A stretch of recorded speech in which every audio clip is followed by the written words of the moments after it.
welcome back to another episode of the Five-Tooled Baseball Podcast. Thanks again for joining us. I'm Dustin McComish, joined once again, as always, by Drew Bishop. We're up to episode 59, cruised over the 17,000 download mark. So thanks again for tuning in and downloading and listening and joining the discussion or listening to the discussion as we kind of travel the state and see what's going on with high school baseball around the state of Texas.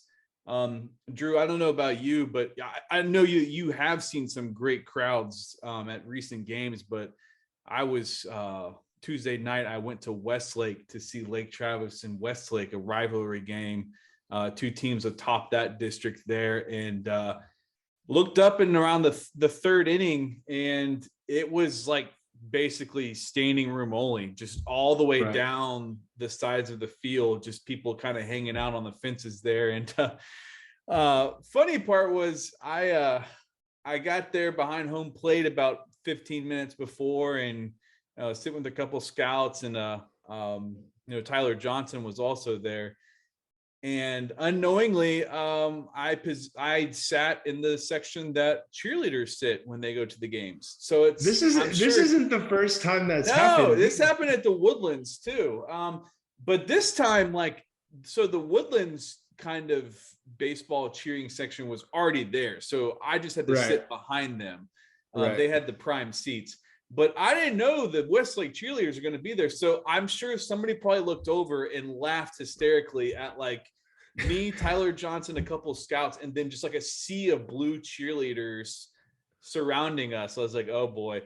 They started doing some cheers at some point, and that's when I started to go down the line and get some looks at some swings down there. But the atmosphere was it was incredible. And I just saw a Twitter video I tweeted out from the San Antonio Johnson and I believe Reagan game earlier this week, and that was an electric atmosphere in a big game there. So it's fun to see these atmospheres in these district races that are really, really heating up, because as we always say, it adds an element to the game, to the performances, and if players can handle that stuff. And look, Westlake won their game 4-3 in 8 innings, mainly because Lake Travis I don't think they handled that environment well. They didn't get their outs on time, and they booted a ground ball and dropped a fly ball and didn't charge a line drive, and ended up losing a game when they had 12 hits, despite Westlake, I believe, only having 3 hits.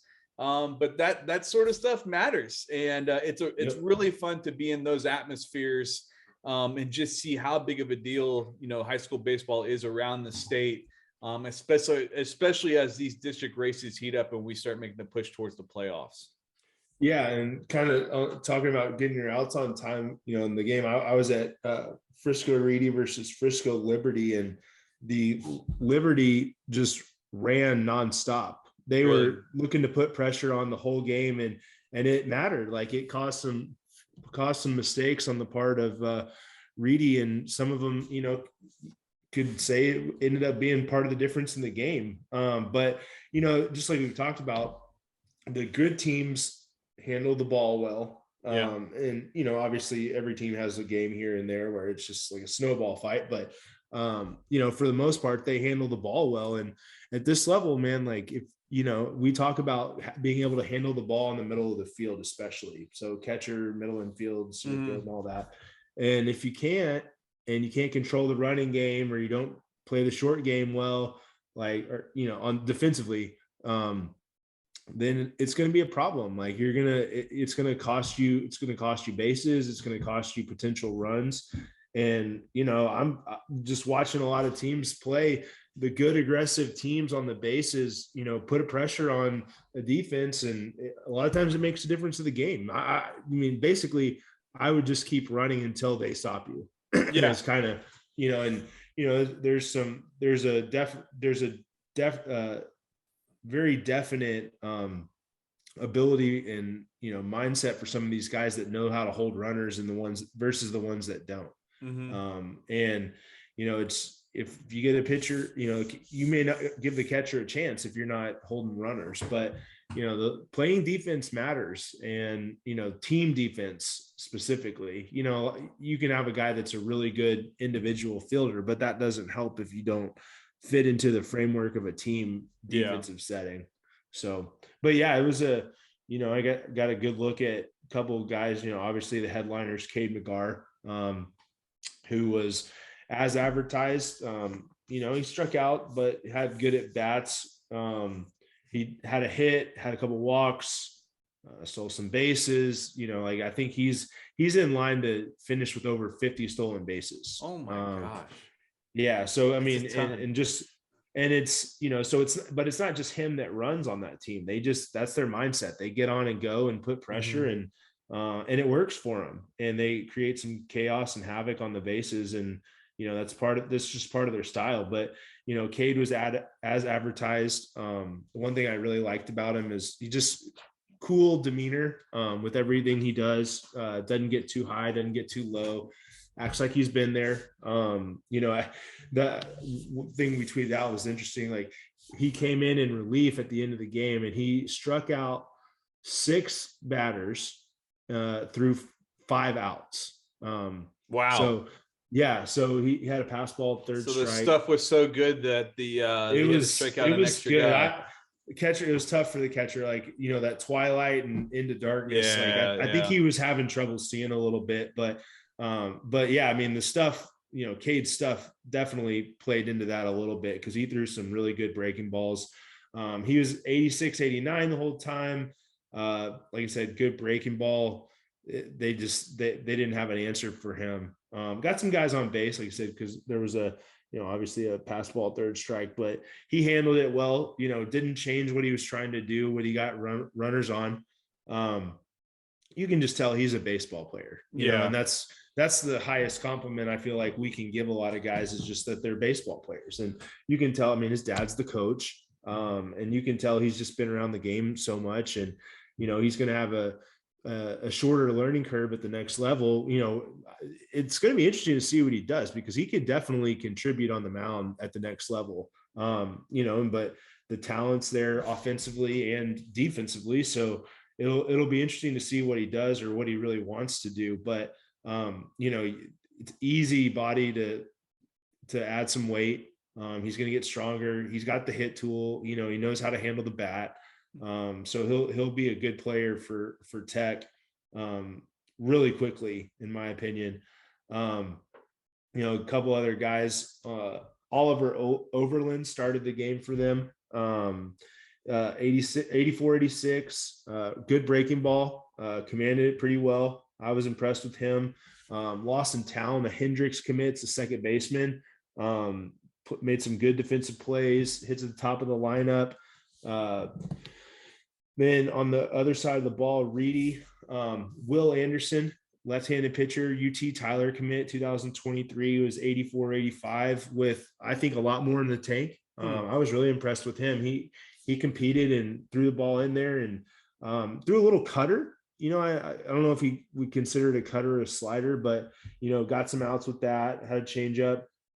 And then another guy that really had a big night was Ryan Alexander, for Reedy, who I think is on our just miss list. Yeah, I was gonna say that. Yeah, that name sounds really familiar for sure. Yeah, but Ryan had a good night. He hit a really hard line drive that was caught to second base, and then the next at bat he hit a bomb to dead center. Oh wow! But yeah, he played some outfield and third base in the game, and he looks the part. He's athletic. From everyone we've talked to, a really hard worker, good work ethic, great student.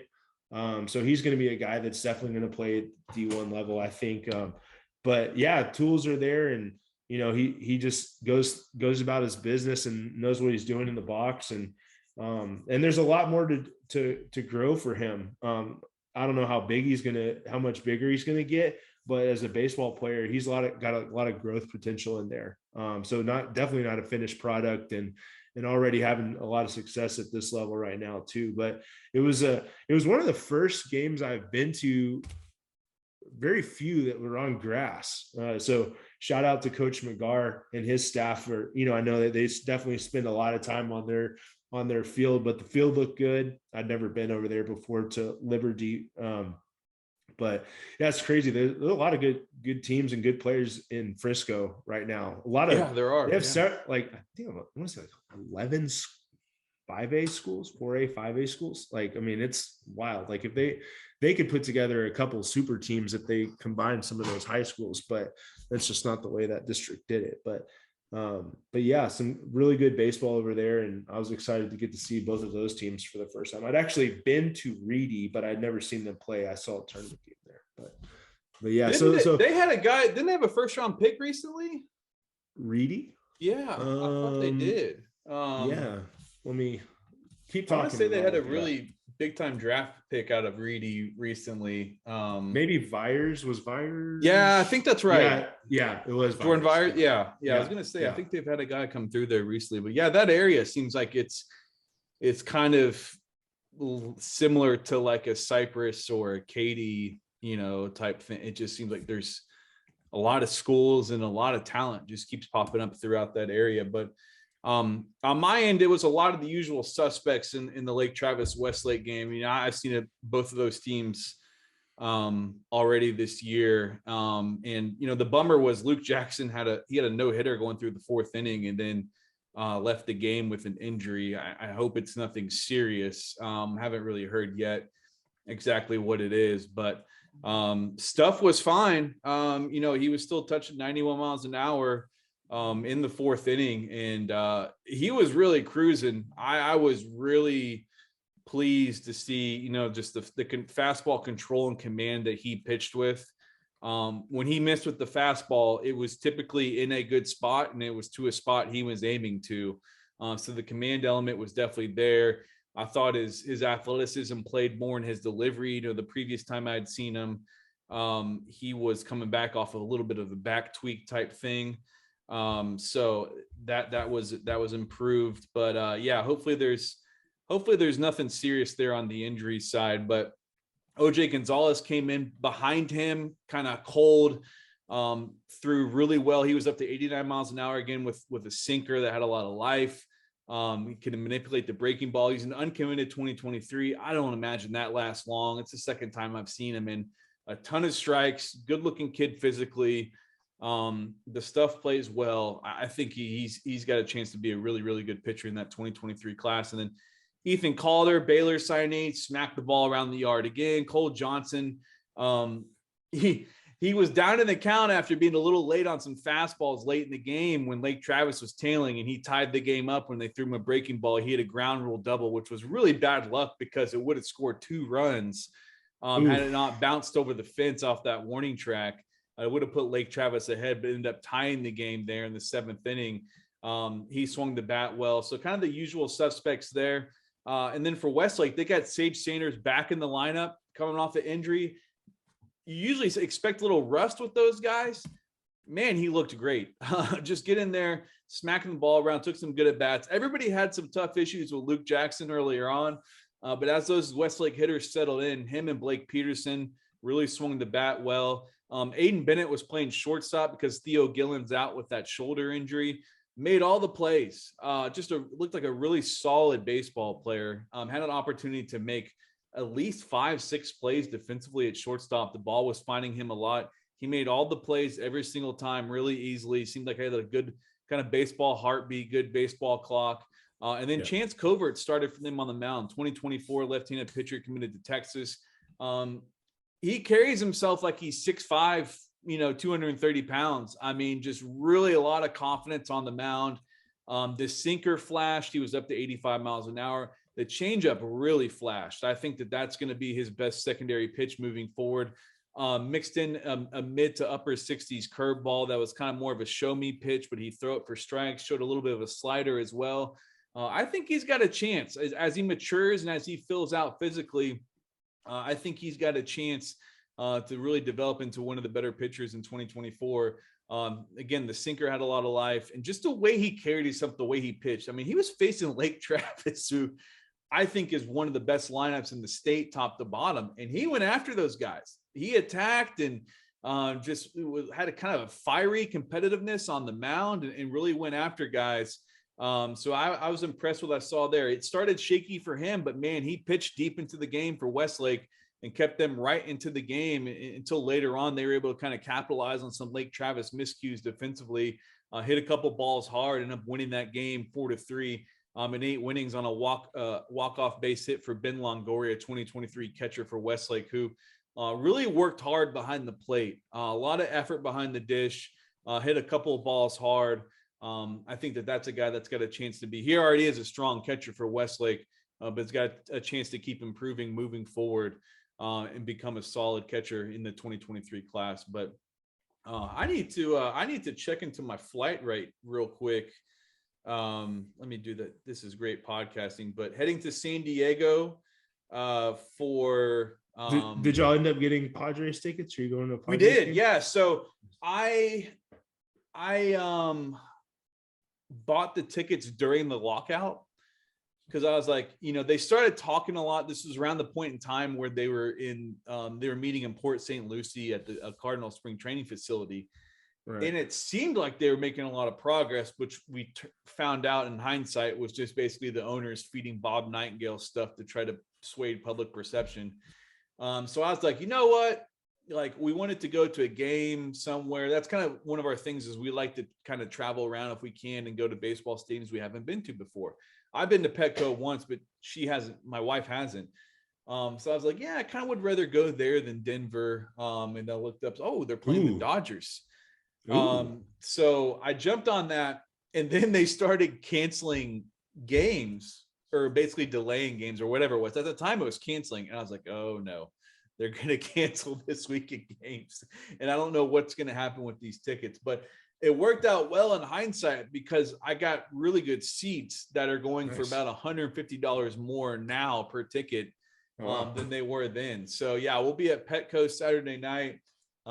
It's the last. My wife really loves to travel, and it's the last kind of trip before baby number 2 arrives in late June at some point. It's also kind of the go out and do that, and kind of when we come back, it's like, all right, it's go time. The house has got to get in order. We've got to organize things. We've got to get everything situated the right way. So managed to get into the B group, which the Southwest check-in thing, I always wonder, like, sometimes you get on there right when you're supposed to, and the first second you can check in, and you always get like late A's, early B's. I was like, it's like, do that many people have the early bird check-in thing, or sometimes it's people with connecting flights or whatever. It's like, I've never gotten like a 13 in my life, never. No, and I fly Southwest so much. It's so bogus. We tried to do that. The only time I'm adamantly against getting the early bird check-in, but the only time I've ever paid the extra to get it was our honeymoon, and we were still B. Because that's probably one of those situations where everybody making that type of trip is gonna do so at that point it's like, come on, can I get like a early bird refund here? Like, seriously, it kind of defeats the purpose that, like, exactly, I'm paying the money if you I'm still in the B group. If you can't get in a certain, like, past a certain point, like, they shouldn't charge you. It's BS. But yeah, no, I mean, same thing. Like, I check in like the second that the clock changes to, and I'm B, like, whatever. Set alarms and whatever. And it's just like, it's still no matter what, but whatever. There are worse problems. But yeah, heading out to San Diego. Looking forward to getting out there, and it's a fun city, perfect weather. Kind of go around, see the beach and stuff like that, and go to a Padres game. Darvish. It's supposed to be Darvish versus Andrew Heaney, the new Andrew Heaney, but he's dealing with some shoulder discomfort, so it might be Tyler Anderson for the Dodgers. But that place will be packed. Because I think a lot of LA fans kind of turn that into a weekend getaway trip to go down to San Diego. But one guy I didn't mention for Lake Travis, kind of segue here, was Caden Kent. He did his thing. He hit a triple. He had another line drive to the wall in center field that was caught. He walked twice. He was intentionally walked late in the game in a key situation. Westlake didn't mess around. They just put him on base. But we're going to talk today about, some guys that this isn't a full-on rankings update, but we will be doing 5 to 55 rankings updates once the high school season ends. So between Drew and I think that we've seen over 90 high school games already this season. So we've seen a lot of these guys in person. And, you know, we wrote today, you can go to fivetool.org and check this out, but we each picked 2 guys from 2022, 2023, and 2024 to talk about rankings wise. For 2022 and 2023 be guys that we're going to make a strong case for that need to move up the list, so need to improve their ranking. And then for 2024, it's 2 guys that we think have absolutely got to be on that first list when it comes out. So first things first, you know, this is kind of how I led the story for us, but I think that we are both in 100% agreement that Jet Williams is going to remain the number 1 player on the 5 till 55 for 2022. He was number 1 on the debut. He was number 1 in the update, and he's going to be number 1 when this list gets finalized after the end of the season. The tools continue to really stand out. The production is there.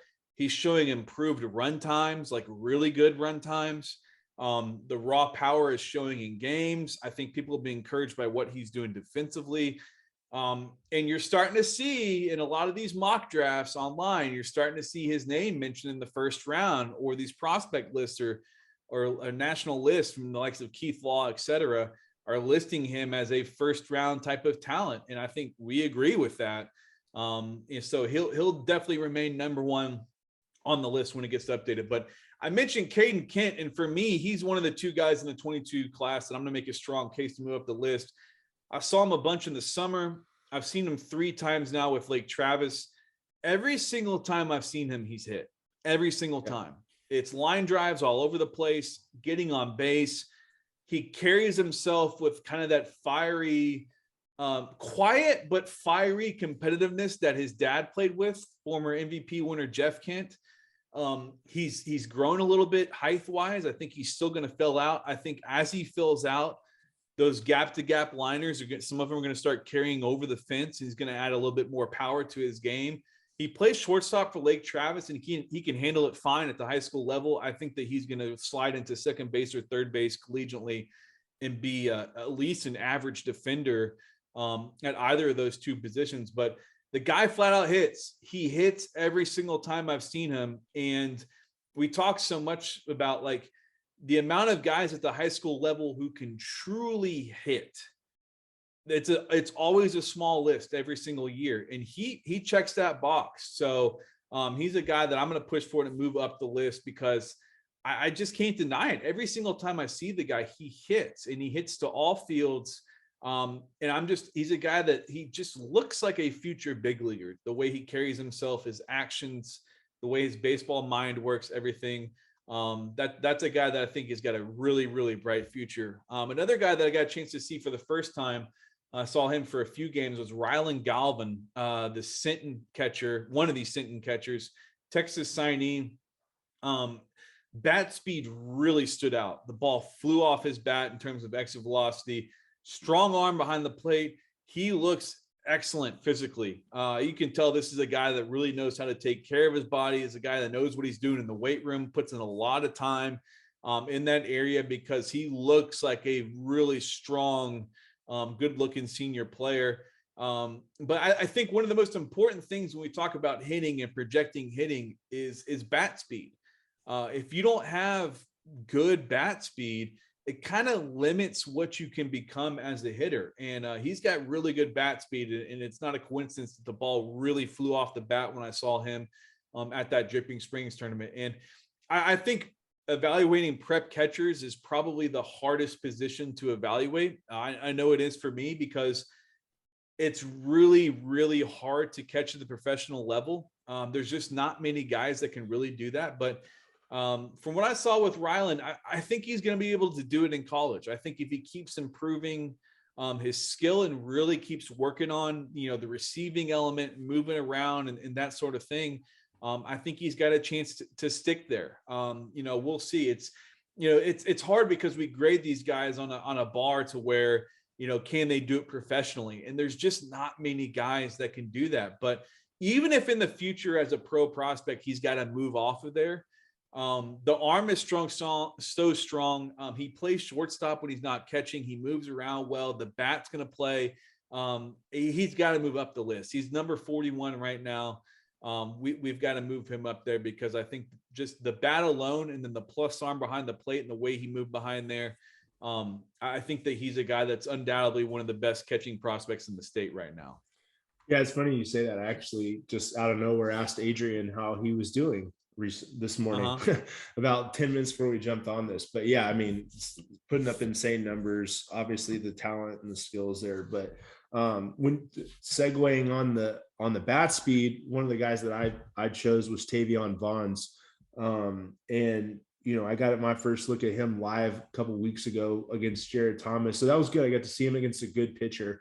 And I'll be honest, I had a picture of him in my mind and he far surpassed that. I mean, we know he's a monster in the weight room. We know he can run. We know he's got an arm. We know he's got insane power. But when you see the guys take that and translate it and just look like a baseball player, it's just a whole different feeling about a guy. There's guys that are 5 o'clock hitters that can hit the ball a mile. There's guys that can throw 90 plus from the outfield and run, really good times, but not be good base runners or get good jumps. And that's the opposite of Tavion because he did all those things in just the one game. I saw him be patient at the plate. I saw him smoke 2 doubles, took good angles and got good jumps on balls in the outfield, held a runner to his base by making a good, accurate throw to third. And I was just incredibly impressed. And he's a guy that, man, in a couple, I mean, let's put a caveat out there. Whenever we're talking about player comps, I'm not necessarily saying he's going to be this guy or is this guy currently, but a lot of these guys, when you watch them play, they just kind of give you some, a movement profile that's similar. Just they kind of look the same or move the same, or, you could see them turning into a guy like this in a few years if everything goes right. And that's a lot that has to happen. But, he reminds me, I know you and I are both huge fans of Starling Marte, and both of us find a way to get him on fantasy teams all the time. But that's who he reminds me of. He's a guy that is going to have a chance to hit for power and steal some bases and play center field. So really impressed with him. He's a guy that, is a definite candidate to be moved up in my mind. And then, staying on that same note, a guy who isn't in the 55, who's going to make a gigantic jump and up to, we've talked about putting him up pretty high, but it's Jack Livingstone. And he's a guy that, has that combination too of production and projection. He's blown up this spring, turned into a commitment to Tech, had been committed to Temple. But, there's certain places that you just can't pass up, and Tech's gotten to be one of those programs in our state. And, it sounds like, Jack has some friends that have committed to Tech recently. So he'll be playing with some of his buddies too, which is always a positive. It just helps, make you feel more at home and more enjoyable if some guys going in. But he's just been ridiculous this spring. He's 2 no-hitters in a row.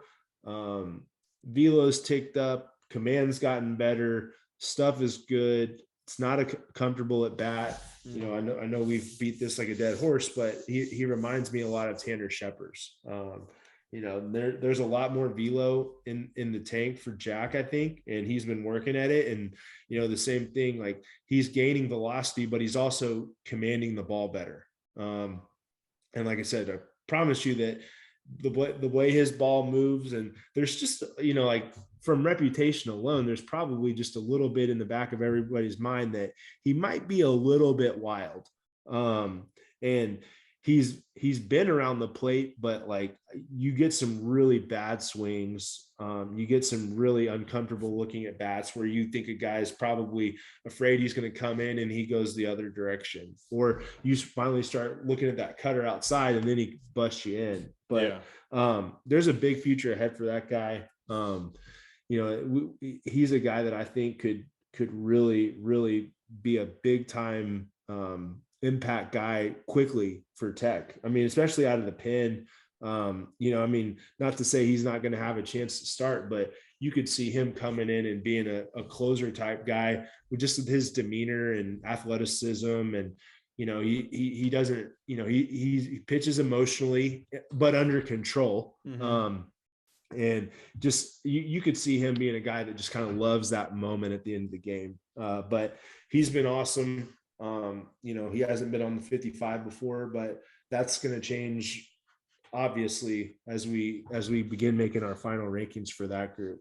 Yeah. And on that note, like, we limited ourselves to 2 guys for the sake of not ended up writing like 8,000 words and kind of going through the entire list. But I know we've talked about Lucas Davenport in the past, and as a guy that's going to be on the list when we update it, who hasn't been on there currently, kind of like Jack Livingstone.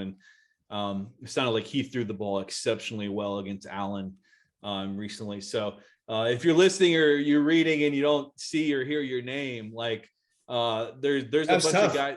Yeah, it was tough. There's a bunch of people that I had to argue back and forth, but those 2 really stood out. Yeah, like there are definitely guys that, like, when we do our rankings calls and talk through everything and whatever, like I know there's a long list of guys that we've gotten a chance to see, but we limited it to 2 and kind of those guys that really kind of, for whatever reason, maybe it's you get to see a guy live for the first time, or in the case of me for the 2023 class, that was getting a in-person look for the first time at Tristan Russell, who's the Cypress Woods shortstop down there, and I got a chance to see them against Bridgeland and Murphy Brooks when he was throwing, and I knew that Tristan Russell was really skilled. I know he was, for a 2023 guy, is a really famous prospect, and talked to people about him, seen a bunch of video and everything else. And I think that he was a great example of,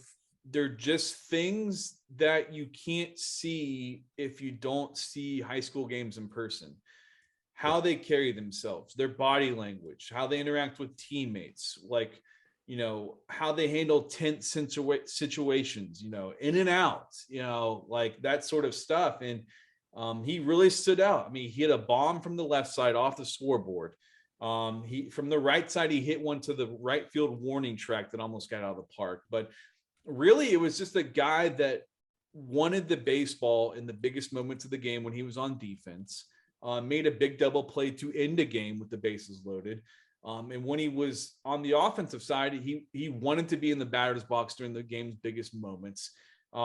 His instincts on the diamond really showed. And those are the types of things that you just don't get a feel for unless you see these guys in person. So for me, he's a guy that I'm going to want to move up the list, because it's like, okay, like I know what the tools are like. I've now seen the skill and also the mental side in person during games. And that's the sort of thing that, when you see a guy that carries himself like that and those types of instincts that show, you can feel a little bit better about what he's going to get out of his tools and skills. So Tristan Russell's been a standout guy for that Cypress Woods, playing in a loaded district down there, and he's had a strong junior season. And then keeping it with the Senton guys, my man Jaquay Stewart. Yeah. I think that he's the best left-handed hitter in the state for 2023. I really do. I first saw this guy in the summer, hitting the ball all over the yard with a wood bat at Rice with 100-mile-per-hour exit velocity. Saw him in Dripping Springs, hit a ball off the left center field wall on the fly. It's a great combination of natural hitting feel, also some power to all parts of the park. He's another one of those guys that every single time I see him, he hits. And he kind of reminds me of Josh Naylor when Josh Naylor was a prospect. Josh Naylor ended up going number 12 overall. I'm not saying Jaquay Stewart's going to be a first-round pick in 2023, but, Josh Naylor is listed right now at 5'11", 250 for the Guardians. I think Jaquay right now is probably pretty close to that, probably 5'10", 5'11", maybe like 230, 240, something like that. But he's an underrated athlete. You can see when he gets on the mound, he throws a lot of really quality innings for Sinton. You can see when he moves around first base. I think he's got a chance to be at least an average defender at first base, maybe even above average. And I wouldn't rule it out that as he matures, that he can maybe sneak into a corner outfield spot, similar to what Josh Naylor does right now for the Guardians. Now, Naylor came out as a prospect who had like 70 raw power grades, and I don't think Jaquay has that, but you start looking like, could it be a future 60 hit? Could it be a future 60 raw power? And then you see that he gets to that pretty often. I think you're talking about a guy that needs to be moved up the list there in the 2023 class. But huge fan of the Houston Baptist commit. I think that he's got to be, in terms of prospect status, the best commitment they've probably ever gotten in that program. But every single time I see the guy he hits, he really competes extremely well. A two-sport guy that's sustained out in football as well. So Jaquay Stewart's going to be a guy that I'm going to want to move up the list in 2023. Yeah, well, you talk about him being probably the best left-handed hitter, maybe the best hitter in the state. I got a guy that I think is going to challenge for that a little bit in a right-hander, Aiden Smith. This guy, every time I see him, he barrels balls. Mm-hmm. He's big, he's strong, he's athletic, he has bat speed, and everything that you want is there with him. And he's been really impressive. It's obvious to see why Mississippi State jumped on that commit when some people, either hadn't seen him or just didn't have him as high in some rankings. Not that the rankings dictate the recruiting, but typically they're pretty much in the ballpark a lot of places. But Aiden's physical, strong, hard worker. Just hear a lot of good things about him, and athletically, I think he can stick in center field. He reminds me a lot of the big athletic outfielders that Mississippi State typically has. I see some Hunter Renfrow in him. I think he's got a chance to hit for power. He hits to all fields. Not a dead pool guy. So I think he's a guy that I think we have him like 2021 ish. Let me pull it up. I think we have him at, let's see, where do we got him? I know it's in the 20s. I think. He's at 22, and that is way too low after watching him play throughout the spring. But expect him to make a jump. Another guy that wasn't on the list that I think is going to have a chance to really play and pitch his way onto the list with what he's done this spring and what I think he's got a chance to do this summer's Vista Ridge's Hank Howard. I got to see him against Rock Hill pitch against a really good Rock Hill lineup in freezing cold conditions. Oh yeah, that lovely late February weekend. It was probably the coldest game that I've been at this year. If not, it was second. But he commanded the ball. He moved fastball to both sides of the plate, threw a good breaking ball. Looks like he knows how to pitch, and I think there's a lot more velocity in there. I mean, he's been up to 89 quite a bit. Has been in the 90s a few times, but I think there's a lot more there. Really impressed with him. He reminds me of Lance Lynn, kind of a big bodied but athletic pitcher. And you can tell that by the fact that he plays some outfield when he's not pitching. He can play first base and he can hit. So he's been an impact player for a really good Vista Ridge team down there with Coach Scarver. And, I think he's got a chance. Good student, really good student. So, he's a guy that has a chance to make some really big noise this summer. But big fan of his. Think he'll have a chance to get on the list next go around, and then we can jump to the 24s. Yeah, that district is a tight battle. Just looking at it with Westwood, Cedar Ridge, Round Rock, and Vista Ridge up there right now, and Vandergrift kind of lurking around. That's going to be a tough battle to get to the playoffs there. But yeah, sticking on the mound in 2024, I've got two pitchers that I've seen. I've seen them both twice during the high school season. I'll start with Cason Evans from St. Pius.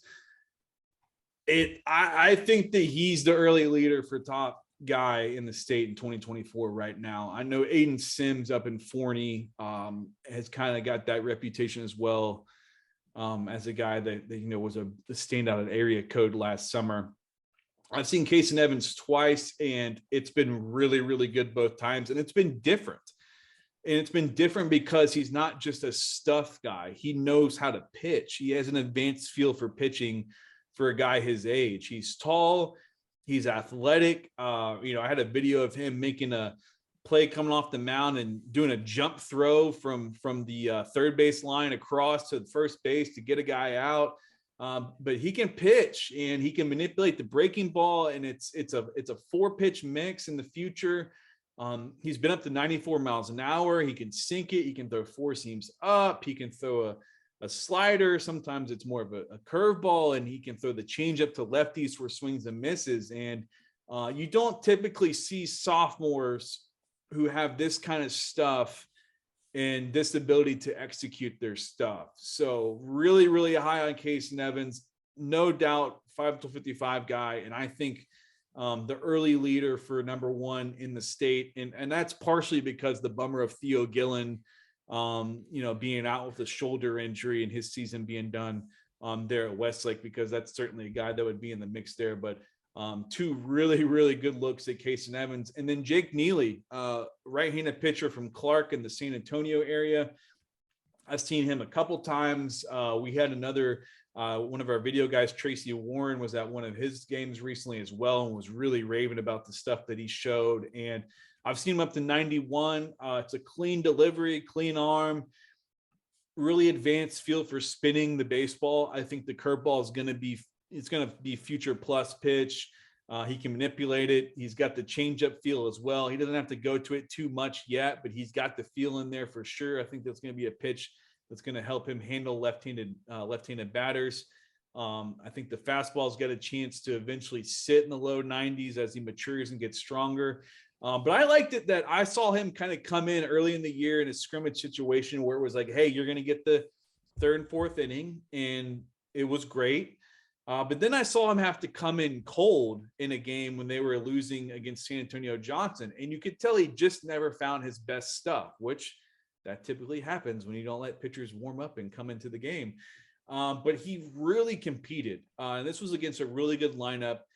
He didn't give in. He kept challenging guys. He kept throwing his stuff with conviction. And you could tell that he was really trying to do whatever he could to keep his team in the game. And he did keep his team in the game. So Jake Neely, to me, is definitely one of the better right-handed pitching prospects in the state for 2024, and a guy that's going to be on our 2024 list when it first comes out. Yeah, well, I'm going to be a homer, like you always accuse me of, and go with Pearson Reebok. This is very fair homerism, though. I encourage this homerism because this guy looks like he's a major dude. Yeah, so he's been a 2-way guy so far for Rockwall this spring. Been up to 90 on the mound, hits at the top of the lineup, can bunt, can run, hits for power. Comes up with big clutch hits when he has the chance. I mean, he's had some big hits against Heath, seen him tie up a game in extra innings against Flower Mount Marcus. The moment doesn't seem too big. I just see him continuing to grow just because of what his brother did. His brother, who is probably going to be an All-American in junior college this year as a freshman, with over 55 stolen bases so far. Oh my gosh. Yeah, it's wild. But really good athlete. He's going to get a lot stronger. Backspins the ball, plays center field, second base, third base, will probably play short when Braden Randall graduates. But just a really good baseball player. He doesn't look out of place at any of those spots. The moment's never too big. And I think he actually likes that moment. He's a guy that produces better in bigger situations, is kind of the feeling I've got so far. But really good athlete, really good player. Looking forward to seeing him continue to play. The other one, I'll move over to Argyle with 2-way guy Park Prater, who we've seen a couple times now. Got to see him pitch early on, and then have seen him hit. Then he came in relief picked up I think he got the win, either the win or the save, but after hitting a game tying or take the lead home run or whatever it was. But another guy that just always seems to be in the middle of big things happening in big games. Really good athlete. He reminds me a little bit, and they're not the same. Like Jared's a little looser, but he reminds me of Jared Thomas, but I think he's about a year ahead of Jared on the physical development side. But he's a guy too that you just see that as he continues to get stronger, he's just going to get better and better on both sides of the ball. He knows how to pitch. I don't know his spin rate, but I'm imagining it's pretty good because he's getting a lot of swing and miss on his fastball when I saw him. Just looked like balls that you would think the guys would be on, but they weren't. So they moved the breaking ball around, threw a lot of strikes, was competitive. As the velo comes, it'll start to look a lot more dominant, even though he's already striking out a lot of guys. But just a good baseball player, plays center field for Argyle. Seen him run down some balls, hit balls in the gap. He can run and just, hit some of the balls that he's already hitting some home runs, but the balls that he's hitting in the gap, I think by this time his senior year, those will be going over the fence. But he's got a fun swing. It's kind of a, I don't know if throwback's the right word, but it's kind of like a classic left-handed swing with just the way the kind of the arms, the hands drop a little bit and he just kind of unleashes that bat speed. It's a fun swing. He's kind of like a Sean Green type guy. Okay. It's not super twitchy. Yeah. I think Jared, as he's gotten stronger, has gotten a little bit more twitchy. And the power's come, the speed has come. Yeah. And Park's kind of a guy that I could see doing that, but he plays on that Tiger team. That's really good. I'm excited to watch him play this summer. I think he's going to have a chance to do some damage and become a big, well, I guess he's already a big name for his age group, but even bigger for a bigger or a wider area as he continues to grow and get better and get stronger. But really impressed with both of those guys. Obviously the two you mentioned are guys that we're going to be heavily in on. I know Jake's older brother was at Texas and is, then went to San Jack, then to Ohio State and threw 100. So, you can easily imagine that Jake's just going to continue to get bigger and throw harder. Yeah. So that's exciting about him. But, it's always interesting to see those guys who have brothers that play college ball or pro ball. And they typically get a front row seat to that work ethic and, get exposed to some stuff a little bit ahead of some other guys that don't. So it'll be interesting to see how much Jake continues to grow and just continue to get better, because Jack is still not a finished product and he's right. Out of college. So, Jake having so much success early on, it's going to be really interesting to watch him progress. Yeah. It's going to be nice getting into the summer and already having just a really good base of having seen so many of these guys and kind of knowing, who we need to bear down on and that sort of thing. But yeah, it's, I know we haven't put the finishing touches on the 22 class and that season, but it's hard not to get excited about what's coming up through the ranks in 2023 and even 2024 as well. But yeah, I mean, the Reebok kid, like it's, one of the things we talk about is you get into those big rivalry games. And if those young guys stand out and aren't like overwhelmed by the environment and the situations and everything, that's usually speaks very, very loudly about what kind of player they are, what kind of player they could become in the future. So it's going to definitely be a lot of fun following those guys. But yeah, that's two guys from each class. So two guys from 2022, two guys from 2023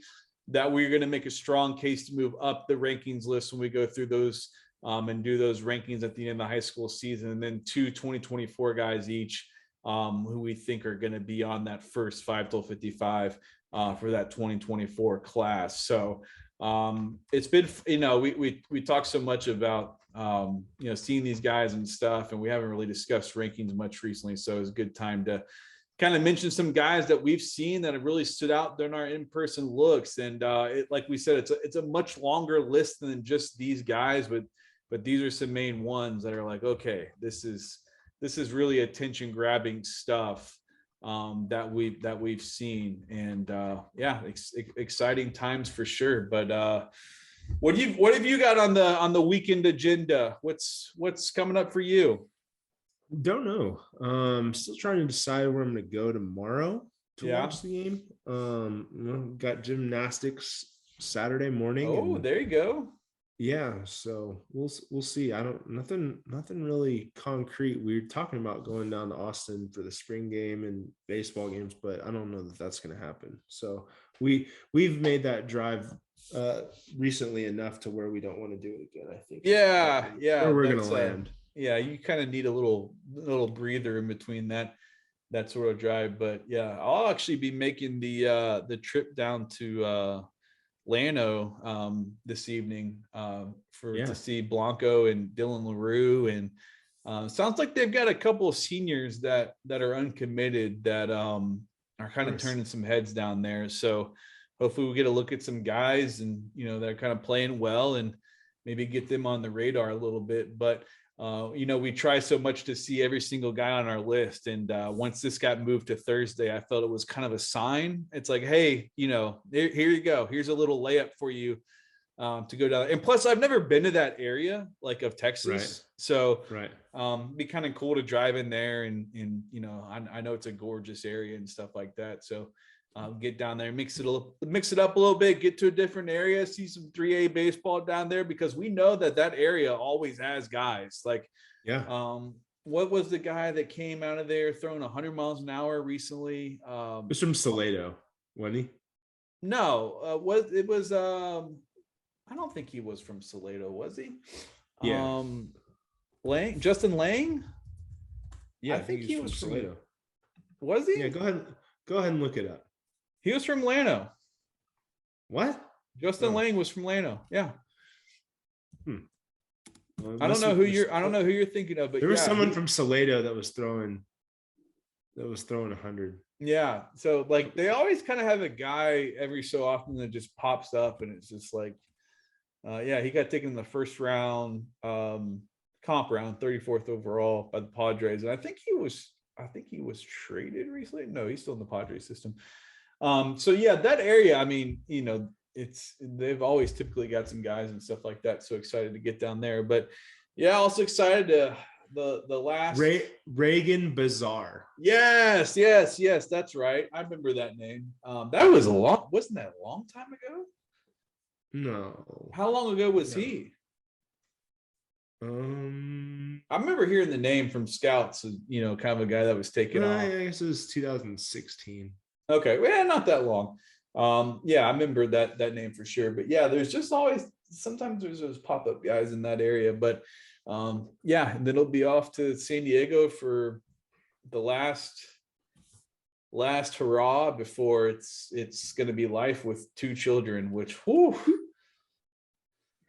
see. We'll see how that works. I apologize in advance this summer for any grammatical or typing errors that are going to happen on the 5-Tool website, because there are going to be some days with some heavy eyes that coffee can't fix once there's a newborn and a toddler in the house doing a thing. So hopefully, having done this once before, hopefully it'll be easier. It'll be easier and harder at the same time. Yeah, right. Yeah, it's just like everyone's like, yeah, it just kind of comes back to you, with a newborn. I was like, well, good, because I feel like that whole time period, like the first few months, you just kind of are blackout whirlwind of your body just kind of goes into a zone and just figures out how to get things done, and then you kind of snap out of it later on. So, but yeah, looking forward to getting down to Llano tonight to see that. Getting eyes on Dylan LaRue again. Saw him with the Dodgers scout team in the fall. Saw him in the summer with Victus Elite. Now get to see him with Blanco High School, and go see if there's some seniors down there that need some recognition. Maybe help those guys get a little bit more exposure. But well, that's about it. That's all I got. This was a good one. Again, get to fivetool.org to check out the writing. We're going to publish that story about those guys that we're going to want to move up the rankings list, and those 2024 guys that are going to be on the inaugural list when we do publish that for the first time. But and get to Apple Podcasts or Podbean or to subscribe to the podcast. We really appreciate, if you're listening on Apple and want to leave us a rating and review. It helps the podcast kind of get out there. But follow all the Five Tool coverage on Instagram, Facebook, Twitter, TikTok. We're all over the place. I mean, it's just like every single day I look on Instagram and we've got a really cool video of a great moment or a standout performance or whatever it is. We're kind of just all over the place checking out these games and these great atmospheres around the state. So, until we talk to y'all next time, have a great weekend and we'll see you. Take care.